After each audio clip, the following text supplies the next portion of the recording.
Kung ang printer ninyo ay nag-prompt na ng ganito, kailangan na ninyo itong palitan ng waste ink pad.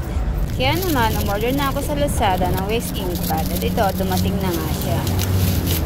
Yan lang, at isang araw lang ang pagitan at dumating na agad ang aking order na waste ink pad. Kaya samahan ninyo ako magpalit ng waste ink pad ng aking printer.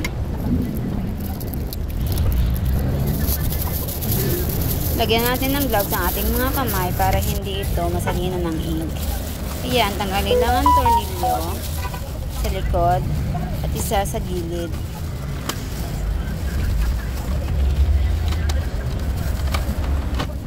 Ayan, tanggalin na natin ang lumang waste ink pad.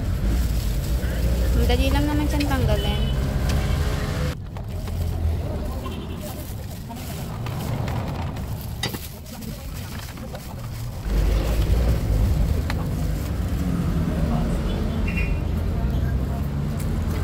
Ayan, makikita natin na lumang-luma na talaga ang waste ink pad.